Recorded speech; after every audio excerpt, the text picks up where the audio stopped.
Hello, I'm Dr. Darnita L. Payden of Dr. Declutter Life Management, where an organized and functional life is our goal. We don't judge, we help. Thank you so much for taking the time to stop by today. I hope you are doing wonderfully well.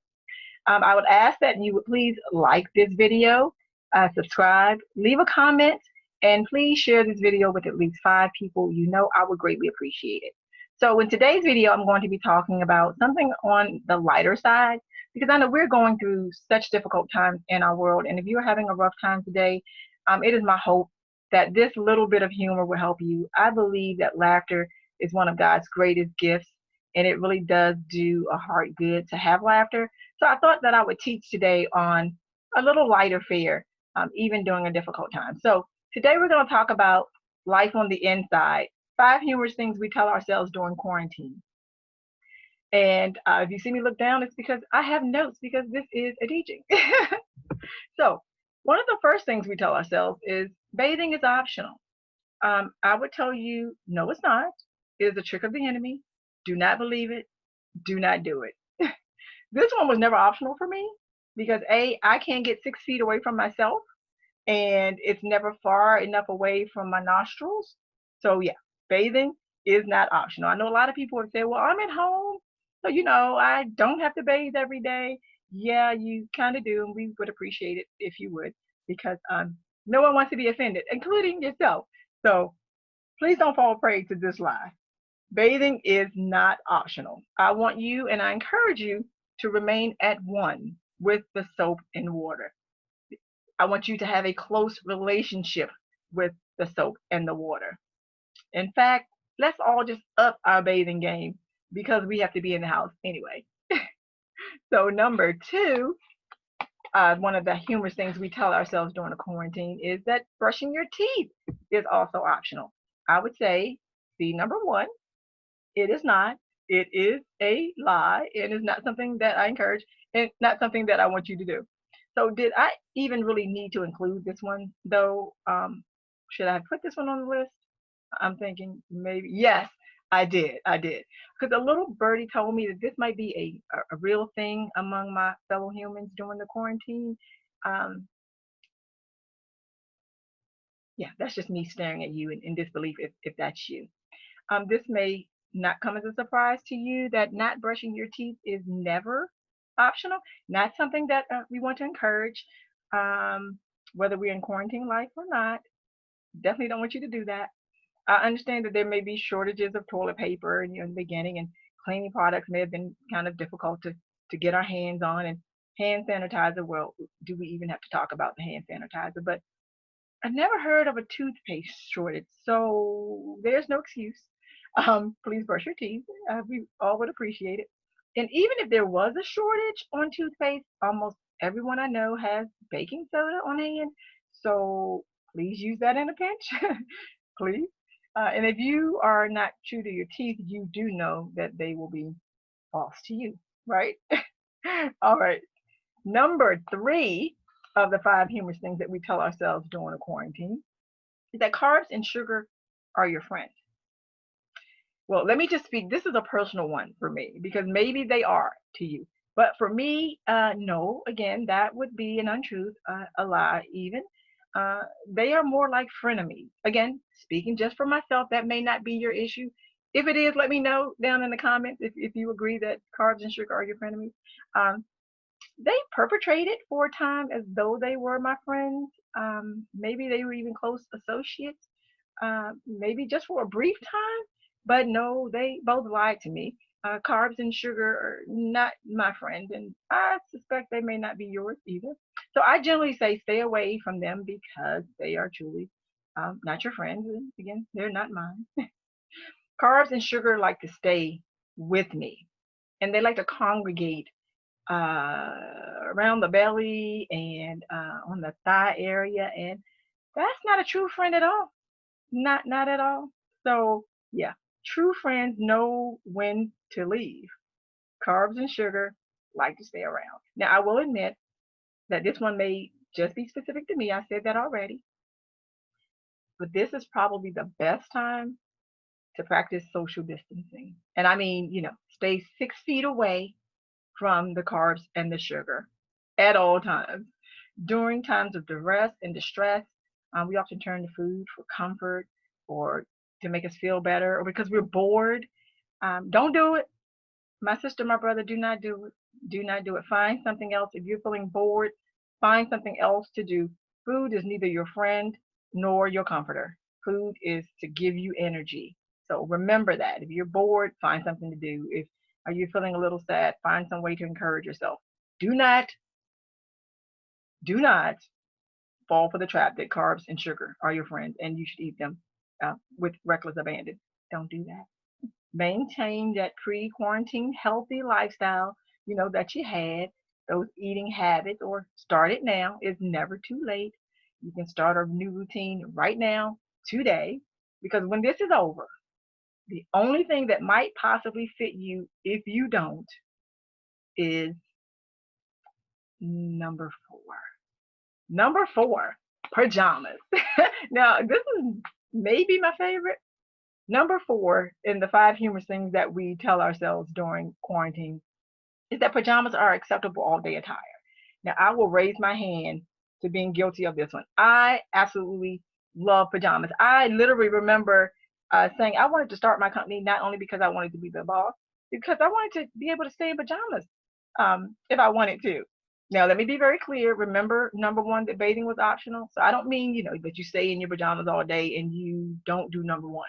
So, I want you to get up, do number one, and then if you want to change into, another set of your favorite pajamas, it's okay. I'm with you. I will support you in that. So number four, pajamas are acceptable all day attire. Anybody else with me on this one? I can't be the only one. Let me know down in the comments if you, like me, are at one with the pajamas. And I ask because uh, I struggle including this one on my list of humorous things because pajamas are my favorite attire. In and out of quarantine, I just kind of really like them. In fact, being able to wear pajamas on a regular basis, indoors only. Please, people, I should have added pajamas are acceptable all day attire indoors only. But I talked about that because it was one of the driving forces to me starting my own company, being the boss. I confessed that already. Yeah. I know for some, again, raises my hand high. Pajamas count as getting dressed. And one of my goals is I get dressed every day. But pajamas, they count. I mean, at least in my world, again, anybody, don't leave me alone on this one, people. I need you all to join with me on this one. Um, so yeah, I count pajamas as getting dressed, especially when you have enough like me to rock the entire month before you have to do laundry. See, because I love pajamas so much. If it's if you can love an inanimate object, I do love my pajamas. But since I can wear them long enough without having to do laundry right away, don't judge me. No one is going to see you anyway, right? I mean, your family, but they should know what you look like in pajamas. So I think this one gets a pass. Still no judgment for me on that one, right? So I can a little bit continue to struggle with its inclusion on the list, but I think it deserves. I'm going to go ahead and give it a thumbs up. But I do, however, encourage you to get out of your pajamas if that makes you feel more productive. Productive. For me, how I'm dressed doesn't really affect my mood. I just like to do it as a habit. So if being in your pajamas all day will make you feel less productive, then get out of those pajamas until it's time to go to bed and then put them back on. And yes, I'm laughing at myself. Um, if you just need to put on an outside outfit, I encourage that. That is okay. That's okay. Because again, we don't want your productivity affected in any negative way. And before you ask, no, another set of pajamas does not count as a wardrobe change. Okay, it so does. So, pajamas, yay or nay? Let me know down in the comments. And the fifth humorous way or thing that we tell ourselves during the quarantine is that three outfits count as a wardrobe. Now, this was from somebody who, for a period of a year, could have worn, one outfit without having to repeat it. So this one was a new one for me because three outfits counting as a wardrobe, and I'm not a minimalist. Okay, I am, but only in my head. Three outfits counting as a wardrobe was a bit of a stretch for me. But I'm guilty of this one because again, you're inside anyway. Laundry, remember? So I confess that I have three outfits on heavy rotation um, during this quarantine, and that's not including the aforementioned pajamas and dresses for Sunday because I actually get dressed for Sundays as if I was going to church, and our church is still virtual. So those are those are different outfits, pajamas and my Sunday outfit. So, but in my non-quarantine world, I would practically again never wear the same outfit twice or so if I desired. But again, I struggled with that one. I'm inside most of the day. About 24 hours, I'm really inside. So I'm not really concerned about being a fashion icon right now. So pajamas and the three outfits on heavy rotation, bonus, that works for me. So, you know, pajamas being on the list was a struggle for me. And, the three outfits on heavy rotation was a bit of a struggle too, but I overcame it. I took one for the team. Three outfits counts as a wardrobe. So feel good about yourself if that's what you're doing. It's okay. But again, if like pajamas, wearing the same thing, not getting all super pretty and cute affects your productivity, then do what you need to do to make sure you keep that level up. Go right ahead, put on a different outfit every day. You do what works well for you. I'm going to stick to the pajamas and the three outfits on heavy rotation. Um, so, yeah, if you want to put on an outfit every day, a different one, just to stay in the house, you do that. Go right ahead. Um, Again, I'll stick with the pajamas, but at least you'll look good. You'll look good, and sometimes that's important, right? All right. So coming to the end of the five humorous things that we tell ourselves during quarantine. Number one was bathing is optional. We agreed that is not true. It is a lie of the enemy. Don't do that one.